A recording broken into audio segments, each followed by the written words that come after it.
কিরণ কিরণ ছবিখানি পরাণের কথা সে বিরাজে। গল্পে মনের কথায় আবারও তোমাকে স্বাগত। আজকে পাঠ করে শোনাবো স্বনামধন্যা লেখিকা প্রতিভা বসুর লেখা একটা বাংলা ছোট গল্প। গল্পের নাম অবিশ্বাস্য।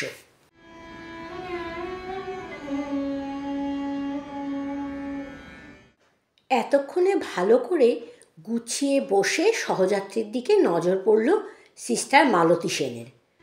সঙ্গে সঙ্গে ইলেকট্রিক শকের মতো আপাদ মস্তক চমকে উঠল সে। হয়তোবা তার সেই চমকানি ভদ্রলোকের দৃষ্টি এড়ালো না। একটু যেন অবাক হয়ে তিনি তাকিয়ে রইলেন। মালতী সেন তাড়াতাড়ি আবার গুটিয়ে ফেলল এই মাত্র বিছিয়ে বসা বিছানাটা। এই মাত্র বাঙ্কের তলায় ঠেলে রাখা সুটকেসটা নিচু হয়ে টেনে নিল হাতে। উঠে দাঁড়ালো চটপট। তারপর দুটো হাতে দরজার হাতল ধরে নেমে যাওয়ার চেষ্টা করতেই বসে পড়ল ঝাঁকানি খেয়ে। গাড়ি স্পিড দিয়েছে ততক্ষণে। ব্যস্ত হয়ে ভদ্রলোক বললেন, কি হলো? পরিষ্কার স্পষ্ট গলা, এতটুকু জড়তা নেই, দ্বিধা নেই, পরিচয়ের এতটুকু চিহ্ন নেই কোনোখানে। লজ্জা পেল মালতী। কান গরম হয়ে উঠল। স্বভাবতই গোলাপি গাল আরও লাল হলো। মুখ তুলতে পারল না সে। কণ্ঠিত গলায় বলল, কিছু না। কারোর আসার কথা ছিল? ভুল করে ফেলে এসেছেন কিছু? ভদ্রলোক উদ্বিগ্ন হয়ে আরও খোঁজ নিতে চেষ্টা করলেন। তার মৃদু গম্ভীর গলা মালতীর বুকের মধ্যে হাতুড়ির আঘাত দিল। আবার কুণ্ঠিত গলায় আস্তে আস্তে বলল, না, কিছু না। গোটানো বিছানাটা ধীরে ধীরে পেতে নিল সে। সুটকেসটা ঠেলে দিল বাঙ্কের তলায়। বুকের কাঁপুনি তখনও থামেনি, কিন্তু আত্মস্থ হয়েছে অনেকটা। অনেক শান্ত করতে পেরেছে নিজেকে। জানালায় যতটা সম্ভব মুখ বাড়িয়ে দেখতে পাচ্ছে আকাশটাকে, আকাশের তারাগুলোকে। কিন্তু ভদ্রলোক একা কেন? একাই চলেন না কি এখন? ভালো হয়ে গেছেন? সত্যি ভালো হয়ে গেছেন? আর তাই বলেই কি চিনতে পারলেন না মালতীকে? নাকি ভান, নাকি ঘেন্না, নাকি সেই জীবনের সঙ্গে এই জীবনের কোনো মিল না থাকায় তার স্মৃতিটাও মুছে গেছে হৃদয় থেকে? বুকের ভিতরটা কোথায় যেন মোচড় দিয়ে উঠল। শুধু তাই নয়, চোখ দুটো পর্যন্ত ঝাপসা হয়ে উঠল তার। 8 বছর ধরে যে মেয়ে কত মৃত্যু দেখেছে, কত কান্না শুনেছে, অধৈর্যহীন হয়ে কত বসে থেকেছে রোগীর শিয়রে, কঠিন হয়ে ফিরিয়ে দিয়েছে হৃদয়ের সব আবেদন, আজ 27 বছর বয়সে একটা মানুষের এই সামান্য একটু চিনতে না পারার বেদনাটা যেন কেমন অভিভূত হয়ে পড়ল। কিন্তু মালতী কি নিজেই মনে রেখেছে কারোর কথা? তবে কি জন্য তার এই অভিমান? সে স্বাধীন মানুষ, একা মানুষ। যা চেয়েছিল তাই হয়েছে। এই তো একা ট্রেনের ফার্স্ট ক্লাস কামরায় বসে দিল্লি যাচ্ছে একটা কনফারেন্সে যোগ দিতে, যাচ্ছে বিদেশ যাবার একটা স্কলারশিপ জোগাড়ের তদবির করতে। হাসপাতালের নিম্নতম নার্স থেকে উচ্চতম সিস্টারে পরিণত হয়েছে। তবে আর এখন কার তোয়াক্কা রাখে সে? কাকে চায়? কি দরকারে? একদিন সবাই মিলে যত শত্রুতা করেছিল তাদের সকলকে যথাযথ শিক্ষা দিতে পেরেছে নিজের পায়ে দাঁড়িয়ে। একা হয়ে তাদের বুঝতে দিয়েছে যে সেও মানুষ।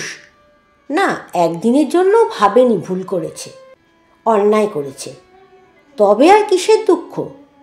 তাই তো, কিসের আর দুঃখ তার? তবুও ঝড়ের পাখির মতো থরথর করছে সে। মানুষটির মুখের দিকে তাকিয়ে নেমে যেতে চাইল চলন্ত ট্রেন থেকে। গলা তার শুকিয়ে কাঠ হয়ে উঠেছে। কেন? ভয়ে, বিস্ময়ে, আতঙ্কে, নাকি আর কিছু?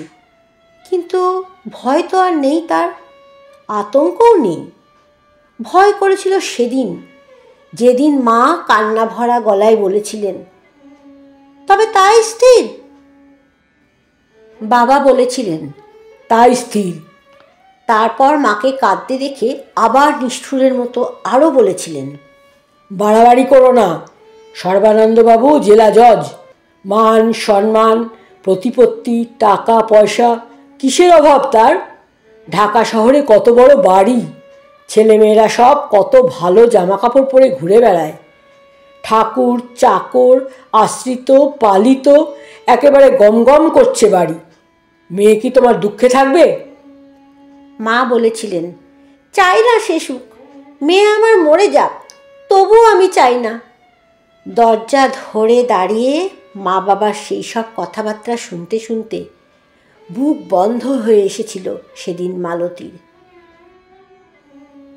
সেদিনের সেই ভয় আতঙ্ক শুধু তারই হয়নি, ভাই বোনেরাও ভয়ে চুপ হয়ে গিয়েছিল।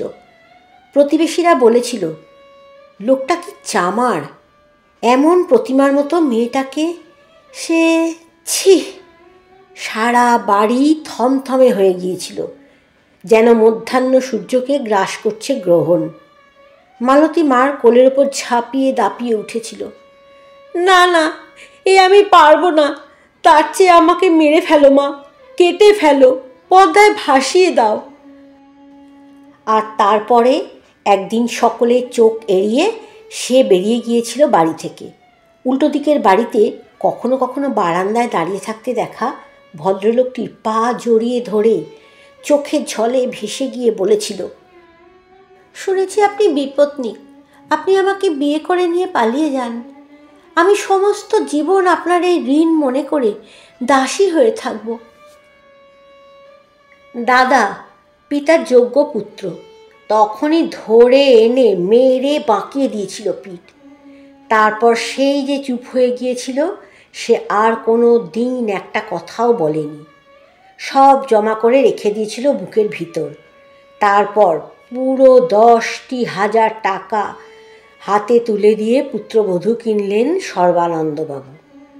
টাকাটা হাতের মুঠোয় নিয়ে সেই প্রথম মেয়ের জন্য কেঁদে উঠেছিলেন মালতীর বাবা। হয়তোবা নিজের কৃতকর্মের জন্য অনুশোচনা হয়েছিল, কে জানে। ততক্ষণে উৎসর্গ হয়ে গেছে। বিশেষ কোনো আয়োজন ছিল না উৎসবের। সর্বানন্দবাবু দুজন চাপরাশি আর একজন ঘনিষ্ঠ আত্মীয়কে নিয়ে বিয়ে দিতে এসেছিল ছেলের। অনুষ্ঠান যথাসম্ভব সংক্ষিপ্ত হলো। স্বামীর সঙ্গে মালতীর নির্জন হতে দেরি হলো না।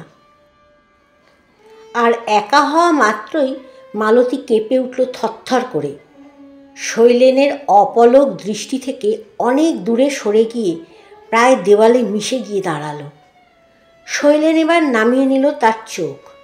তারপর মালতীর ভয় দেখেই হোক বা যে কোনো কারণেই হোক শান্ত হয়ে শুয়ে পড়ল বিছানায়। আর মালতী তার নববিবাহিত ভীত বিবর্ণ স্ত্রী সরে এলো দেওয়ালের আশ্রয় ছেড়ে। কেমন জানি গোলমেলে লাগলো তার সমস্ত ব্যাপারটা। কেন জানি মনে হলো সব কথা সে ভুল শুনেছে, ভুল ভেবেছে। সবাই যেন এতদিন ধরে এই অসাধারণ সুন্দর মানুষটার বিরুদ্ধে সব কথাই বানিয়ে বলেছে, হিংসা করে ধোঁকা দিয়েছে তাকে। পায়ে পায়ে কাছে এগিয়ে এসে গরদের ধুতি পাঞ্জাবি পরা লম্বা হয়ে শুয়ে থাকা রিজু শরীর বলিষ্ঠ যুবক স্বামীটির দিকে তাকিয়ে যেন সম্মোহিত হলো। ভালো লাগলো। এতদিন ধরে যত কান্না কেঁদেছে, যত ভয় সয়েছে, সব যেন সার্থক মনে হলো সেই মুহূর্তে। ইচ্ছে করলো, কি ইচ্ছে করলো তা সে জানে না। নরম আলো জ্বলছে প্রদীপের, তার ছায়া কাঁপছে দেওয়ালে। কেমন সুন্দর সাজানো ঘর, নতুন গন্ধে ভরা। মালতী সাহসে ভর করে খুব কাছে এসে দাঁড়ালো, আরও আরও কাছে। আর তারপরেই একটা আর্তনাদ করে ছুট্টে বেরিয়ে গেল দরজা খুলে। সারা বাড়ির লোক দৌড়ে এসে ভিড় করল সেখানে। সব আগে এলেন সর্বানন্দবাবু নিজে। তিনি বোধহয় সবসময় সচকিত ছিলেন, হয়তোবা ঘুম ছিল না তার চোখে। আজকের সিস্টার মালতীর মন নিয়ে সেই মালতী কিন্তু সেদিন দেখেনি তাকে। সে তার সারা চেহারায় ঘাতকের নিষ্ঠুরতা না দেখে অব্যক্ত যন্ত্রণার কাতরতায় দেখতে পেত। একটা ভীরু কম্পিত পুত্রবধূকে যখন সর্বানন্দবাবু বুকের কাছে টেনে নিয়ে বলেছিলেন, কি মা, কি হয়েছে? ভয় পেয়েছ? কোনো ভয় নেই, লক্ষ্মী মা আমার। তখন তার কথার মধ্যে চাতুর্য না দেখে মাধুর্যই খুঁজে পেত। সেই রাত্রেই তিনি তার 2 হাত ধরে চোখের জলে ভেসে বলেছিলেন, আপন সন্তানের মঙ্গল চেয়ে আমি পরের সন্তানের জন্য যে দুঃখ ডেকে আনলাম, তার জন্য ঈশ্বর আমাকে যে সাজাই দিক, তুমি কিন্তু ক্ষমা করো। যে যাই বলুক, আমি জানি এ অবস্থা ওর সাময়িক। তোমার যত্ন পেলে, সঙ্গ পেলে নিশ্চয়ই ভালো হয়ে উঠবে, ডাক্তার বলেছেন। হঠাৎ মালতী তার মুখ তুলে তার মস্ত বড় বড় চোখ দুটো মেলে শ্বশুরের মুখের দিকে তাকালো। আর তাকিয়ে থাকতে থাকতে যেন আগুন জ্বলে উঠল তার চোখে। শৈলেন তাকে কি করেছিল যার জন্য এত ভয় পেয়েছিল সে? আজ সে সব ঝাপসা। সবাই যখন চলে গেল, ঘরে যখন শুধু সে আর সর্বানন্দবাবু রইল, তখন দেখা গেল শৈলেন কাঁদছে। কান্নার বেগে ফুলে ফুলে উঠছে তার শরীর। শিশুর মতো আওয়াজ বেরোচ্ছে তার গলা দিয়ে। সর্বানন্দবাবু মাথায় হাত দিয়ে বসে পড়লেন মেঝেতে। কপালে করাঘাত করে বললেন, হায় ঈশ্বর, এ আমার কি দুর্মতি হলো! কি করলাম আমি! মালতী আস্তে আস্তে ঘর থেকে বেরিয়ে গিয়ে বাইরে কয়লা রাখা চৌবাচ্চার ধারে বসে রইল চুপচাপ। দুঃখে নয়, ক্ষোভে আর ক্রোধে তার 18 বছরের সমস্ত শক্তি একত্রিত হলো হাতের মুঠোয়, মনের কোনো নিঃশব্দ সংকল্পে। পরের দিন যখন নতুন বউ হয়ে ও বাড়িতে গিয়ে দাঁড়ালো, তার সাজসজ্জা থেকে চমকে উঠেছিলেন শাশুড়ি। অবাক হয়ে বলেছিলেন, এ কি এমন খালি গা হাত পা? গয়না কোথায় বৌমা? মালতী মুখ তুলে পরিষ্কার গলায় বলেছিল, খুলে রেখেছি। এই মাত্র এসে দাঁড়িয়েছে সিঁড়ির উপর। তার মুখে এমন স্পষ্ট জবাব তিনি আশা করেননি, আর জবাবের জন্য বলেননি কথাটা। বউকে তাঁরাই গয়না পাঠিয়েছিলেন, বেনারসি পাঠিয়েছিলেন পরবে বলে। তার বদলে এমন দুঃখী সাজ দেখে এই কথাটা বেরিয়ে গিয়েছে মুখ থেকে। শুনে হকচকিয়ে বললেন, পরনি কেন? চোখে চোখ তাকিয়ে মালতী বলল, শাখাটাও খুলে রাখতে চেয়েছিলাম, মা দিলেন না। এ কথা শুনে শাশুড়ি কেমন লেগেছিল তা মালতী জানে না। কেবল দেখেছিল দাঁত দিয়ে ঠোঁট কামড়ে উদ্গত কান্নাকে তিনি বুকের ভিতর পাঠিয়ে দিলেন। শুধু মালতীই নয়, গঞ্জনা তাকে সবাই দিয়েছিল। পাগল ছেলেকে বিয়ে দেওয়ার দায়ে অভিযোগের পঞ্চমুখ হয়ে সবাই শেল বিধে দিয়েছিল শৈবালিনীর বুকে। সুখী শৈবালিনী, যে শৈবালিনীকে একদিন সকলেই ঈর্ষা করত, সেটা যথেষ্ট উপভোগ করেছিল মালতী। আর শৈলেন কি বুঝেছিল সে কে জানে। শান্ত হয়ে দাঁড়িয়ে থাকতে থাকতে ছুটতে গিয়ে জড়িয়ে ধরেছিল মাকে, যেন পৃথিবীর সব দুঃখ থেকে আড়াল করবে তাকে। কান্না ভাষায় গলায় মা বলেছিলেন, সন্তু, বউ দেখেছিস? তোর বউ কি সুন্দর। সন্তু অপলকে শুধু তার মাকেই দেখছিল। মাকেই সে চায় বেশি। মাই তার একমাত্র বন্ধু, মাই সব। তবু দিন কয়েকের মধ্যেই মালতী বুঝতে পারল, শুধু মাই নয়, স্ত্রীর প্রতিও অনুরক্ত হয়েছে নিঃশব্দ মানুষটা। বলবার তার ভাষা নেই, কিন্তু দৃষ্টি যেন অর্থ খুঁজে পেয়েছে। মালতীকে দেখলেই তার 2 চোখে আলো জ্বলে ওঠে, কিন্তু পাগলের আগ্রহ পাগলামি। মালতী স্বামীর ধার দিয়েও গেল না। বিয়ের হাঙ্গামা মিটে যাওয়া মাত্রই সে বাড়ির অনেক ঘরের এক্কেবারে প্রান্তের ঘরে গিয়ে ঠাঁই নিল। তার চলাফেরা, থাকা, খাওয়া সমস্তটার মধ্যেই এমন একটা জেদ ছিল যে কেউ কিছু বলতে সাহস পেত না। সর্বানন্দবাবু বা তার স্ত্রী বা তাদের ছেলেমেয়েরা সবাই শান্ত ছিল, ভদ্রও ছিল, সচেতন ছিল নিজেদের অপরাধের জন্য। মালতী হয়তো সেই সুযোগটাই নিয়েছিল খুব ভালো করে। বাপ মাকে ত্যাগ করেছিল তাদের বাড়ি ত্যাগ করে, এদের ত্যাগ করলো এদের বাড়িতে থেকে। লজ্জার মাথা খেয়ে শাশুড়ি একদিন বললেন, সারা দিন ঘোরো ফেরো, কাজ করো, না হয় করলে রাত্রিটা অন্তত ওর কাছে থাকো। আমার ভাগ্যদোষে যত ক্ষতিই হোক, তবু ছেলে তো আমার উন্মাদ নয়। নয় বুঝি? শাশুড়ির দিকে তির্যক দৃষ্টি হেনে ঠোঁট বাঁকিয়ে হেসেছিল মালতী। না, নয়। এই প্রথম রেগে উঠেছিলেন তিনি। এবার তুমি তাই করবে, তোমার জন্যই ওর সর্বনাশ হবে। বিয়ে দিলেন কেন? রূঢ় হয়ে মুখে মুখে বলে উঠল মালতী। শৈবালিনী বললেন, তার কৈফিয়ত আমার কাছে চেয়েও না, আত্মা থাকলে তার কাছে জিজ্ঞাসা করো। একটা অসহায় মানুষ, শিশুর মতো যে নির্ভরশীল, তার সঙ্গে তোমার এই প্রতিহিংসা কিসের? আমি বলছি, একদিন এর জন্য শাস্তি পেতে হবে তোমাকে। অকারণে ভগবান আমাকে অনেক শাস্তি দিয়েছেন। শাশুড়ির চোখের জলে একটুও ভেজেনি। কারণ দেখিয়ে আর লাভ কি? সত্য কথা বলাই ভালো। আপনার পাগল ছেলেকে ভালোবাসার মতো মনের জোর আমার নেই। তাকে আমি কখনো কোনো দিন স্বামী বলে ভাবতে পারবো না। প্রায় 50-এর একজন প্রৌঢ় দুঃখী মহিলাকে প্রায় 19-এর একটি মেয়ে কি করে অমন কঠিন কথা বলতে পারলো কে জানে। দুটো জলভরা ঘোলাটে চোখ মেলে শাশুড়ি তখন তার মুখের দিকে যেন কেমন করে তাকিয়ে রইলেন। সেই দৃষ্টি আজও ভোলেনি মালতী। আরও একজন তাকিয়েছিল, শৈলেন, তার পাগল স্বামী। জানালায় বসেছিল চুপচাপ, উদাস, গম্ভীর, একখানা বই আছে হাতে।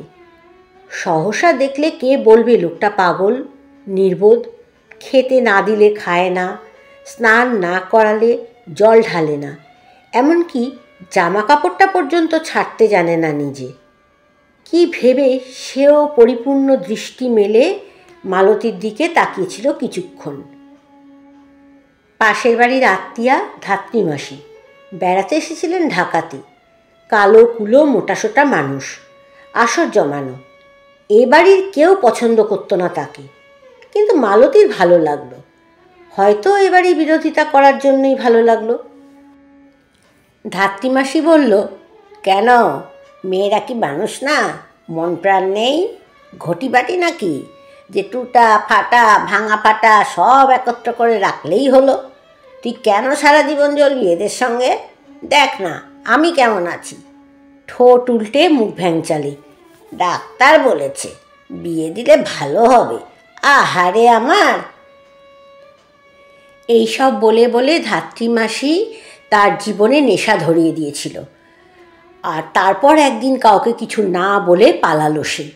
শোনা গেছে তাই নিয়ে ঢাকা শহরে তোলপাড় হয়েছিল। জজ সাহেব আর মুখ দেখাতেই পারেননি লজ্জায়। জজ সাহেবের স্ত্রী কেঁদে কেটে শহর ছেড়ে গ্রামের বাড়িতে চলে গিয়েছিলেন। আর তাদের পাগল ছেলে স্ত্রীর বিরহে সত্যি সত্যি বদ্ধ উন্মাদ হয়ে গিয়েছিল। মাসি মুখ নেড়ে নেড়ে দাঁতে দাঁত ঠেকিয়ে বলেছিল, খুব হয়েছে, বেশ হয়েছে, যেমন কুকুর তেমনি তার মুগুর। এরপরে এদের মতো আর সব বাপ মায়েরাও একটু সাবধান হতে শিখবে। কারোর বাড়ির ঘরের বউ বেরিয়ে গেছে, মুখে চুনকালি পড়েছে, এর মধ্যে মাসি যে কি এত আনন্দ পেল কে জানে। আসবার সময় মালতী শুধুমাত্র তার নিজের দুখানা শাড়ি ব্লাউজ বগলে নিয়েই চলে এসেছিল মাসির কাছে। মাসি চোখ বড় করল। সে কি কথা রে বোকা মেয়ে, যা পারিস নিয়ে আয়, সম্বল চাই না? আর রেখেই বা আসবি কার জন্য? কে তোর আপন? কাজেই নিজের গায়ের ভারী ভারী সোনার গয়নাগুলো সঙ্গে এনেছিল সে। নগদ টাকাও হাতের মুঠোয় মন্দ ছিল না। তারপর ভোর রাত্রে কাকপক্ষী জাগবার আগেই মাসির সঙ্গে উধাও হলো। এখনও সে দিনটার কথা পরিষ্কার মনে করতে পারে মালতী। এত দিন পরেও একটুও ফিকে হয়নি। স্টিমারে উঠে ধুধু জলের দিকে তাকিয়ে মুচড়ে উঠেছিল বুকটা। দু চোখের জলে দিকবিদিক ঝাপসা হয়ে গিয়েছিল। আর এমন আশ্চর্য, যাদের ওপর প্রতিশোধ স্পৃহায় এমন করে চিরকালের জন্য ঘর ছাড়ল সে, তাদের জন্যই এক অনির্বচনীয় কষ্টে দাপিয়ে উঠেছিল মনটা। আর তার সবচেয়ে বড় শত্রু তার পাগল স্বামী। তাকে মনে পড়েই যন্ত্রণাটা যেন আরও দুঃসহ হয়ে উঠল। সেই কষ্ট তাকে শুধু সেদিনই ছিন্নভিন্ন করেনি, অনেক দিন অনেক রাত ভাসিয়ে দিয়েছে চোখের জলে। মালতী জানেনি, বোঝেনি কখন অলক্ষ্যে বিধাতা রং ধরিয়ে দিয়েছিলেন তার মনে। কাঁচা মনে সতেজ ডালে কখন ফুল ফুটিয়ে দিয়েছিলেন, কখন কোন মুহূর্তে সে ওই অর্ধবুদ্ধি সুন্দর যুবকের প্রেমে পড়ে গিয়েছিল, গভীর প্রেম। কলকাতায় এসে প্রথমে মালতী ধাত্রী মাসির বাড়িতেই উঠল। এক সরু রাস্তার সরু বাড়ি, নর্দমার পাশ দিয়ে রাস্তা থেকে উঠে গেছে দোতলা সিঁড়ি। টানা বারান্দার বাঁ হাতে তার ঘর। দরজায় তীর আঁকা, নেম প্লেট, এই যে এখানে আসুন, এখানেই আপনাদের সুশিক্ষিতা নার্স সুলোচনা দেবী থাকেন। অত দুঃখেও সেদিন মালতীর হাসি পেয়েছিল। পরে দেখল ওই রকম নেম প্লেট শুধু সুলোচনা দেবীরই নয়, পরপর 4খানা ঘরে ওই একই রকম টাঙানো। মানে 4জন ধাত্রীবিদ্যার পারদর্শিনী এখানে থাকেন। আরও পরে বুঝল স্থানটা খুব পবিত্র নয়। ধাত্রীমাসির কোনো বিবেক নেই, তার দংশনে সে কখনো কাতর হয় না। টাকা রোজগারের জন্য সে যে কোনো অন্যায় প্রবৃত্ত হতে পারে। আর মালতীর প্রতি এই মনোযোগের মধ্যেও যে এর চেয়ে আরও অন্যায়ের বীজ লুকোনো নেই তাই বা কে জানে। তবু রক্ষে 2-1 দিনের মধ্যেই একটা হাসপাতালে কাজ শিখতে ভর্তি করে দিল তাকে, খাওয়া থাকা ফ্রি। তবে মালতী বুঝল কাজটা একেবারেই নিম্নতম। তা হোক, তবু ধাত্রীমাসির কবল থেকে বেরিয়ে নিজের পায়ে নিজে দাঁড়াবার এই মাটিটুকু পেয়েই বর্তে গেল। চাকা চাকা সোনাদানা আর নগদ টাকার ভারী অঙ্কটা ধাত্রীমাসির জিম্মাতেই রয়ে গেল চিরকালের জন্য। সেই নিম্নতম কাজ থেকে নিজের যোগ্যতায় আজ তো এখানে এসে পৌঁছেছে মালতী। তার নিজের জগতে তার সুনাম, সম্মান সবই আছে অক্ষুণ্ণ। হাসপাতালে সিস্টার সেনের নাম আজ সকলের মুখে মুখে। 2 দিন বাদে বিদেশেও যাবে। ফিরে এসে এর চেয়েও সম্মানে প্রতিষ্ঠিত হবে। এতদিনে সব ভুলেছে, সব দুঃখ ভুলেছে। নিজের মনে, নিজের সুখে ভালোই তো ছিল সে। কেবল মাঝে মাঝে এর ওর কাছে নানাভাবে নানা খবর শুনে যতটুকু বিচলিত হওয়া। আগে ধাত্রীমাসি সব কথা পৌঁছে দিত। তার কাছেই শুনেছিল সর্বানন্দবাবুর কপাল ভালো, ছেলেটা বুঝি সেরেই উঠল। যেন বড় দুঃখের খবর, মেয়ের বিয়ে হয়েছে মস্ত লোকের সাথে। আরও কত কি। এও শুনেছিল বউকে ধরবার জন্য নাকি পুরস্কার ঘোষণা করেছিলেন সর্বানন্দবাবু। ধরতে পারলে কি করবেন মনে মনে ভেবেছিল মালতী, কিন্তু মাসিকে জিজ্ঞাসা করা হয়নি সে কথা। মাসি নিজে থেকেই বলেছিল, তাহলে কি তোর ধরে আর মুন্ডু থাকবে? কলঙ্কের শোধ দেবে না? অপমান কি ভুলেছে নাকি? মালতীর ইচ্ছা করত কোনো এক নির্জন দুপুরে যখন সর্বানন্দবাবু কোর্টে গেছেন, চাকররা বিশ্রামে গেছে, শৈবালিনীও ঘুমোচ্ছেন একটু, সেই সময় একবার গিয়ে দাঁড়াতে। যেখানে বড় শখ করে নতুন খাটে নতুন শয্যা রচনা করে রেখেছেন ওরা ছেলের বউয়ের জন্য, যে ঘরের মস্ত জানালা দিয়ে মস্ত আকাশের দিকে তাকিয়ে চুপচাপ বসে থাকতো তাদের পাগল ছেলে। আর কখনো কোনো নির্দিষ্ট পায়ের আওয়াজ পেলেই চকিত দৃষ্টিতে ফিরে তাকাতো উদ্ভ্রান্তের মতো। কখনো বা এগিয়ে আসতো কাছে, হাত বাড়াতো, আর বিদ্যুতের মতো ঘর থেকে বেরিয়ে যেত মালতী।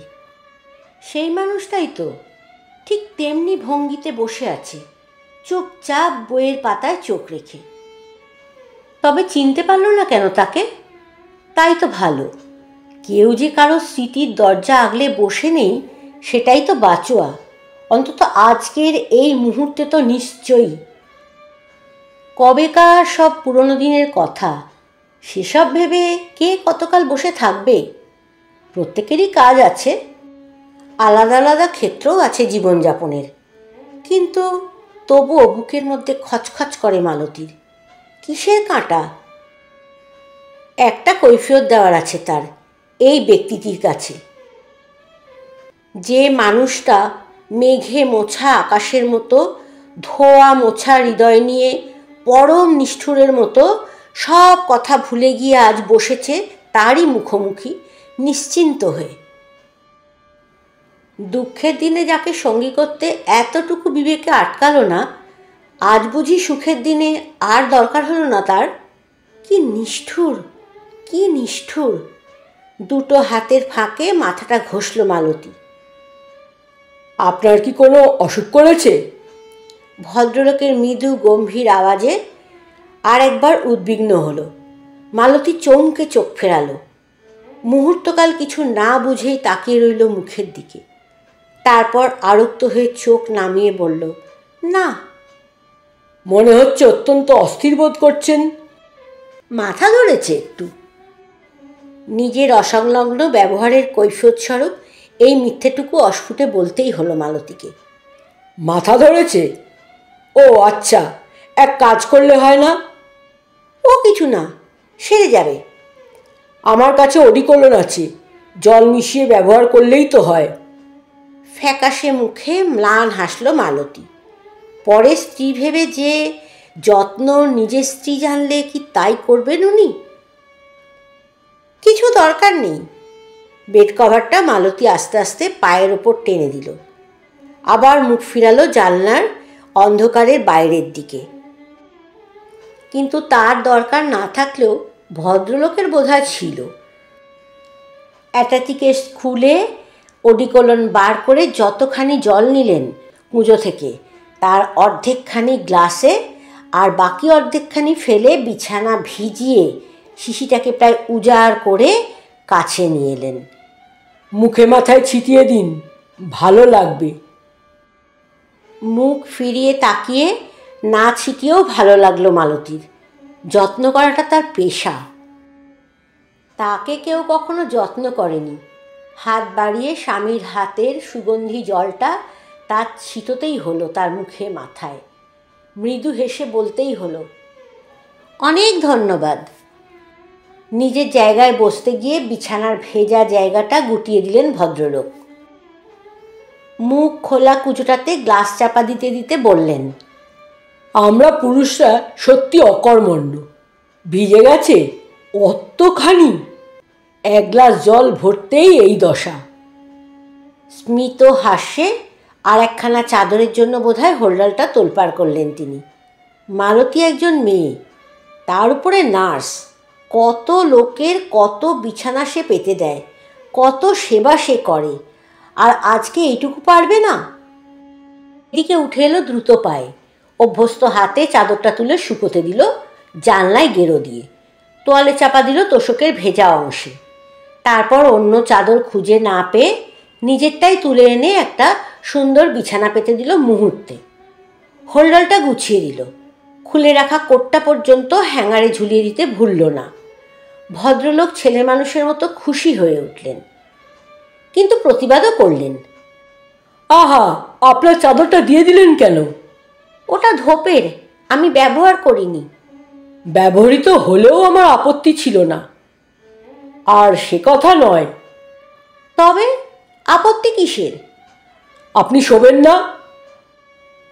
আমার তো বেড কভারটাই রয়েছে। গায়ে দেবেন না? আশ্বিনের রাত্রি, ট্রেনের শিরশিরে হাওয়ায় একটু শীতশীত করবে বই কি। মালতী বলল, ও হবেক্ষণ। কোটের পকেট থেকে একটা চাবি বার করে ছুঁড়ে দিলেন ভদ্রলোক। তার চেয়ে আপনি দয়া করে আমার সুটকেসটা খুলুন। ওখানে ভাঁজ করার অনেক কিছু আছে। আপনিও নিন, আমাকেও দিন। কিছু না বলে ছোট চাবির রিংটা হাতের মুঠোয় নিয়ে বসে রইল মালতী। তার ২৭ বছরের বঞ্চিত ব্যথিত জীবন যেন হাহাকার করে উঠল সহসা। ট্রেনের এই নির্জন কামরায় ক্ষণিক সংসার দহন করল তাকে। একটু পরে সে উঠল, খুলল সুটকেসটা, পাট করা চাদরও বার করল দুখানা। কিন্তু তার সঙ্গে আরও একটা জিনিস বেরিয়ে আসতে দেখেই তার হাত পা নড়ল না আর। ডালা খোলা সুটকেসটা হাঁ করে রইল। চাবিটা তেমনই ঝুলে রইল গর্তে। চাদর দুখানা হাতে ধরে মালতী দাঁড়িয়ে রইল স্থির হয়ে। বইয়ের পাতা উল্টাচ্ছিলেন ভদ্রলোক। দৃষ্টি সেখানেই নিবদ্ধ রেখেই বললেন, পাচ্ছেন না বুঝি? পেয়েছি। তবে আর কি? তাকালেন তিনি। আমি ভাবছিলাম অন্যের ফরমাইশি জিনিস ঢুকোতে গিয়ে নিজেরটাই হয়তো বাদ পড়ে গেছে। ছবিটা কার? ও, এটাও ঢুকে গেছে বাক্সে? ভালো। স্মিত হাস্যে মালতী চোখের তলা থেকে হাত বাড়িয়ে ফটোখানা নিজের চোখের তলায় রাখলেন। সরমার আমার বুঝতে পেরেছি। নিজের পদমর্যাদা ভুলে, বয়সোচিত গাম্ভীর্য ভুলে একদিন যে সে নিজেই এই লোকটার স্বামিত্ব সগর্বে বিহার করে চলে এসেছিল, সেই সব কথা ভুলে একটা দুরন্ত অধিকারের দাবিতে ক্ষুব্ধ গলায় বলে উঠল, ঠিক এমনি করে আমাকেও একদিন চিনতে তুমি? আপনাকে? ভদ্রলোকের দুই চোখে অপার বিস্ময়। হ্যাঁ, আমাকে। আমার নাম মালতী, মালতী সেন। ভুরু কুঁচকে মনের মধ্যে খুঁজলেন ভদ্রলোক। তারপর মৃদু হেসে বললেন, নামটা খুব সুন্দর, চিনতে পারলে সুখী হতুম। আমি তো ভুলিনি। থরথর করল মালতীর গলা, মালতীর শরীর। ফটোটা বাক্সে ভরে দিয়ে সুটকেসটা নিচু হয়ে বন্ধ করতে করতে পিছন ফিরে ভদ্রলোক উদাস ভঙ্গিতে বললেন, আমার মনে হচ্ছে আপনি বোধহয় আর কারুর সাথে আমাকে ভুল করছেন। এবার মালতী থমকে গেল, কানটা আগুন হয়ে উঠল। গোলাপি মুখে রক্তের ঘনটা জমাট বাঁধল। মরে যেতে ইচ্ছে করলো তার, লাফিয়ে পালিয়ে যেতে ইচ্ছে করলো ট্রেনের জানলা দিয়ে। কাজ সেরে হাত ঝেড়ে মালতীর হাত থেকে চাদর দুখানা নিয়ে দুই বিছানায় বন্টন করে ভদ্রলোক হাসলেন। তাতে অবশ্যই অবাক হবার কিছু নেই। প্রথম আমি মানুষটা দেখতে এরকমই যে বেশিরভাগ লোকের চেহারাই ঠিক আমার মতন। মালতীর পাতা নিভাজ বিছানায় আরাম করে এলিয়ে বসলেন। আরাম করে সিগারেটে অগ্নিসংযোগ করে ধোঁয়া ওড়ালেন। তা এই ভুলের সূত্র ধরে আপনার সঙ্গে পরিচয়টা যদি আমার একটু ঘনিষ্ঠই হয়ে ওঠে, মন্দ কি? সে কথায় কান না দিয়ে নিজের জায়গায় ফিরে আসতে আসতে মালতী অস্পষ্ট গলায় বলল, ক্ষমা করবেন, অত্যন্ত ভুল হয়ে গেছে আমার। অনর্থক কুণ্ঠিত হচ্ছেন। মালতী জবাব দিল না। মাথা ধরা কমেছে একটু? তবু আলাপ ছাড়লেন না ভদ্রলোক। নিঃশব্দে ঘাড় নাড়ল মালতী। অত ঝুঁকে বসবেন না, যা বিশ্রী কয়লার গুঁড়ো। মালতী জানলা থেকে মুখ ভিতরে আনল। বরং চাদরটা চাপা দিন, ঠান্ডা পড়েছে বেশ। বলে নিজে হাত বাড়িয়ে খুলে দিলেন চাদরটা। মালতী একেবারে নিঃশব্দ, রুদ্ধশ্বাসে অপেক্ষা করছে গাড়ি কখন আসানসোলে এসে একটু দাঁড়াবে, মালতীকে নেবে যাবার মতো একটুখানি সময় দেবে। কত দূর যাবেন? আবার প্রশ্ন ভদ্রলোকের। মালতীকে এবার জবাব দিতেই হলো, দিল্লি। আমি এলাহাবাদ। ওখানেই উনি, মানে যার ছবি দেখলেন, তিনি আছেন কি না? নিজেই নিজের খবর দিলেন ভদ্রলোক, যেন এ খবরের জন্য মালতীর আর উৎকণ্ঠার শেষ ছিল না। মালতী দাঁতে দাঁত চাপল। কিন্তু এক কাপ চা না হলে তো আর চলছে না। বর্ধমানটা যে কখন গেল, আসানসোলে এখন চা ডিনার দুটোই একসঙ্গে নিতে হবে দেখছি। মালতী না শোনার ভান করে তেমনই তাকিয়ে রইল বাইরে অন্ধকারের আড়ালে। গাড়ি এসে স্টেশনে থামতেই সাত তাড়াতাড়ি ভদ্রলোক এসে দরজা জুড়ে দাঁড়ালেন। এ বেড়া, चा चा चा ले आओ, 2 आदमी का। हाँ, और डिनर भी 2 आदमी का। একটু সরবেন। এই এই কুলি, ত্রস্ত গলা মালতীর। অবাক হয়ে ভদ্রলোক সেখানে দাঁড়িয়েই পিছন ফিরলেন। ও কি, কুলি ডাকছেন কেন? আমি নামবো। নামবেন? হ্যাঁ, আমার দরকার আছে এখানে। আপনি তো দিল্লি যাচ্ছেন। তা সে যখন যাব তখন। ইধারাও, এই কুলি। কুলি ঝুলে রইল জানলা ধরে। ভদ্রলোক দরজা না ছাড়াতে সে ভিতরে ঢুকতে পারছিল না। ভদ্রলোকের সহাস্য দৃষ্টিতে যেন কৌতুক বিচ্ছুরিত হলো। বিনীত হয়ে দুটো হাত যুক্ত করে তিনি বুকে ঠেকালেন। আমার অপ্রিয় সঙ্গবর্জনই যদি আপনার নেমে যাওয়ার একমাত্র কারণ হয়ে থাকে, তাহলে আদেশ করুন, আমিই নেমে যাচ্ছি। নিজেকে একটু বেশি সম্মান দিচ্ছেন। ধনুকের মতো বাঁকা ঠোঁটে এবার হাসল মালতী। এতক্ষণে নিজেকে ফিরে পেয়েছে সে। তার স্বভাবে সেই মরণান্ত জেদ আর অভিমান মাথা ঝাড়া দিয়ে উঠেছে বুকের মধ্যে। আত্মমর্যাদায় প্রতিষ্ঠিত হয়ে ঈষৎ রূঢ় গলায় বলল, আপনার কথা এখানে উঠছেই না। আপনাকে আমি খেয়ালই করিনি এতক্ষণ। এটা কিন্তু আপনি ঠিক বললেন না। হাসিতে যেন বিগলিত হয়ে গেলেন ভদ্রলোক। আমার মতো একটা সামান্য মানুষকে এর চেয়ে আর কত বেশি খেয়াল করবেন? আমার নিজের স্ত্রীর কথা থাক, কারোর ব্যক্তিগত কথা শোনার মতন সময় নেই আমার। সেটাই তো ভদ্রতা। কিন্তু কথাটা কি হচ্ছে জানেন, এই ট্রেনে উঠে থেকে একবার তার কথা মনে পড়ে যাচ্ছে, তাই অসাবধানে কখন বেরিয়ে গেল। দয়া করে দরজাটা ছেড়ে দাঁড়াবেন। নিশ্চয়ই। দরজা কি একলা আমার নাকি? এ দরজায় সব যাত্রীরই সমান অধিকার। আপনাকে দেখে অন্তত তা মনে হচ্ছে না। কি করে হবে? আমার জন্য যে আপনি কষ্ট পাবেন সেটা তো আমি চাই না। যাবেন দিল্লি আর নামবেন বর্ধমানে। কেন? আমি আছি বলেই তো। এদের রকম সকম দেখে ধুত্তর বলে কুলিটা এ জানলা ছেড়ে অন্য জানলায় গিয়ে ঝুলতে লাগলো। দরজা থেকে ভদ্রলোকের পিঠের কাছ দিয়ে চা খাবার নিয়ে কখন বেয়ারা দুজন ঢুকলো বুঝতেও পারা গেল না। গাড়িরও ছাড়ার সময় হলো। চঞ্চল হয়ে মালতী জিনিসপত্র নিয়ে এবার গা ঘেঁষেই নেমে যেতে উদ্যত। ভদ্রলোক দরজাটা বন্ধ করে দিয়ে মুখোমুখি দাঁড়ালেন। চোখে চোখ রেখে তাকিয়ে রইলেন একটু। এরপর আর কিছু না বলে সরে এলেন এদিকে। তবুও নামা হলো না মালতীর। গাড়ি ছেড়ে দিল।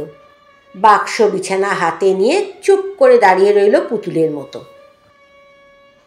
চিনতে পেরেছে বই কি শৈলেন। প্রথমটা অবশ্যই ঠিক বুঝতে পারিনি। সেটা মাত্র কয়েকটা মুহূর্ত। তারপরেই মনের অবচেতন সমুদ্র তোল পার করে ভেসে উঠেছে ছবি। কবে কোন স্মৃতির স্বপ্নলোকে একদিন সকলে মিলে ভুল করে এই মুখখানার সঙ্গে তার পরিচয় ঘটিয়েছিল সে কথা তার মনে নেই। কেমন করে একটা নির্বোধ মন নিয়ে অন্ধ আবেগে এই মুখখানাকে সে প্রাণতুল্য ভালোবেসেছিল সে কথাও তার মনে রাখার কথা নয়। আর কবেই বা এই নিষ্ঠুর মেয়েটি পাগল বলে তাকে পরিত্যাগ করে চলে গিয়েছিল তাও মনের মধ্যে লেখা নেই কোথাও। সব ভুলে গেছে। কিন্তু তবু একথা সে জানে, বহুবার শুনেছে, এই মুখশ্রী মায়াতেই তার সমস্ত হৃদয় মুখ আচ্ছন্ন ছিল। এর জন্যই তার দিন আর রাত অসহ্য বেদনায় একাকার হয়ে গিয়েছিল। একটা বুদ্ধিহীন জড় চেতনা নিয়ে সে কেঁদেছে। মত্ত হাতির মতো ভেঙে চুরে তছনছ করে দিয়েছে সব। বিচ্ছেদের তীব্র যন্ত্রণা অবিরত হুল ফুটিয়েছে মাথার মধ্যে। সেই সময়কার উন্মাদ অবস্থা তা মর্মান্তিক। শেষে মাই একদিন কি ভেবে ডুবতে ডুবতে কুটো গাছা ধরার মতো একখানা ছবি দিলেন হাতে। বললেন, এই তো সে, বসে বসে দেখ। কপালে চন্দন, গায়ে ফুলের গয়না, মাথার উপরে ঘন চুলের উপরে ঈষৎ আঁচল তোলা, এই মুখেরই নববধূ রূপ। সাপের মাথায় ধুলো পড়ার মতো তৎক্ষণাৎ শান্ত হয়ে গেল সে। মার কথা মতো অপলকে চেয়ে রইল সেই ছবিখানার দিকে। তারপর সে পেল, বুক ভরে পেল, প্রাণ ভরে পেল। বরং সেই সজীব মানুষটার চাইতে এই নির্জীব ছবি তার কাছে অনেক বেশি প্রিয় হয়ে উঠল। ধীরে ধীরে যেমন করে রাত ভোর হয়ে আসে, যেমন করে অন্ধকার কেটে কেটে আলো ছড়িয়ে পড়ে সারা পৃথিবীতে, তার মনের নিবিড় তিমির হতেও তারপর একদিন সমস্ত অন্ধকার ধুয়ে মুছে তেমনি করেই উদ্ভাসিত হয়ে উঠল আলো। মৃত কাগজের মূর্তিটাই তাকে ধরে নিয়ে এলো জ্ঞানের জগতে। কিসে থেকে কি হয় কেউ জানে না। হৃদয় ফুলের মতো পাপড়ি মেলল ধীরে ধীরে, অনুভূতির রন্ধ্রে রন্ধ্রে, শিকড়ের মতো ছড়িয়ে গিয়ে ভালোবাসার আঘাতে আঘাতে এই ফটোর মানুষটাই একদিন ঘুম ভাঙালো তার। কৌতূহল ছিল বই কি দেখবার, যার সম্বন্ধে এইসব কথা সে শুনেছে, নিজে ভেবেছে, যার নাম বাড়িতে একটা রহস্যের মতো জড়িয়ে আছে সকলের মনে। একটা পরিবারের উন্নত মাথাকে যে মেয়ে তুড়ি মেরে মিশিয়ে দিয়েছে পথের ধুলোয়, তবু যাকে কেউ দোষ দেয় না। এই সেদিন পর্যন্ত যার ছবিখানা চোখে পড়লে ভিতরে ভিতরে অদ্ভুত একটা নাম না জানার যন্ত্রণা অনুভব করেছে সে। নিজের মধ্যে, তার মধ্যে যদি কৌতূহল না থাকে তো থাকবে কিসে? প্রকৃতিস্থ অবস্থায় রক্ত মাংসে জড়ানো এই মানুষটাকে সত্যি আবার দেখতে ভারী স্বাদ ছিল। সে সাহায্যে এভাবে এই উপায়ে আর একরকম এই সময়ে পূর্ণ হবে, সেটা অবাক না হয়ে পারল না যখন সে মন স্থির করেছে আর একটা মেয়ের ওপর। যাচ্ছে তারই সঙ্গে দেখা করতে, প্রেম না হোক, বিয়ে স্থির হবার পরে এই মেয়েটির কথা মনে মনে ভাবতে শৈলেনের ভালোই লেগেছে বই কি। অপরিচিত নয়, কলেজ জীবনের সহপাঠিনী ছিল। তাছাড়া সরমার মা, তার মা লতায় জড়ানো কুটুম্ব। অবশ্যই সরমার সঙ্গে দেখা করা ছাড়াও এলাহাবাদে তার অন্য কাজ আছে, আর বাড়ির সকলের কাছে সেই এলাহাবাদ আসার উপলক্ষটাকে কাজের চেহারাতেই রেখেছে। কিন্তু নিজের মনে তো জানে আসল উদ্দেশ্য তার এই সুযোগে একবার ওর অন্য চোখে সরমাকে দেখা। আজকে মালতীকে দেখে বিধাতার পরিহাস ছাড়া আর কিছুই মনে হলো না তার। সর্বজন কথিত দুধে আলতা ডোবানো রং, কাজল ডোবানো চোখ, এই বয়সেও অমন ছিপছিপে বেতের মতন কমনীয় শরীর। পালিয়ে যাওয়া স্ত্রীর দিকে তাকিয়ে মনটা দুলে উঠল জোরে। অবচেতন স্মৃতি মথিত হলো বুকের তলায়। অতীতের কোনো জড়বুদ্ধি নির্বোধ যুবক যে এই রূপসাগরেই ডুব দিয়ে মরেছিল, সেই বিষয়ে কোনো সন্দেহ রইল না। কিন্তু রাগের মাথায় জেদের বশে সেই সময় সেই যুবককে ত্যাগ করতে পারলেও আজকের মেয়েটি যে এই ভদ্রলোককে দেখে দুর্বল হয়েছে, এটা বুঝতে পেরে ঠোঁটের ভাঁজে ভাঁজে অদ্ভুত এক হাসি ছড়িয়ে দিল শৈলেন। বসুন, অনেক পরে বলল সে। তারপর পেয়ালাতে চা ঢেলে এগিয়ে দিল। ধন্যবাদ, আমি চা খাবো না। সুটকেসটা হাত থেকে প্রায় ফেলে দিয়ে বিছানাটা গদির উপর ছুঁড়ে দিয়ে দরজা ঘেঁষে বসল মালতী। তা কখনো হয়? যেন কত কাল ধরে একসঙ্গে খেয়ে এসেছে ওরা। শৈলেনের কথার ভঙ্গি ঠিক সেই রকম। চা কি কেউ একা খেতে পারে, নাকি সেটা ভালো দেখায়? মালতী আকাশে তারা গুনল। রুটিটায় মাখন লাগিয়ে দিন না দয়া করে। জানালার বাইরে হাত বাড়িয়ে মালতী বোধহয় বাতাসের বেগ পরীক্ষা করল। রাগ করলেন নাকি? রাগ? কি আস্পর্ধা লোকটার! ওর ওপর আবার রাগ? চা ডে ঠান্ডা হয়ে গেল।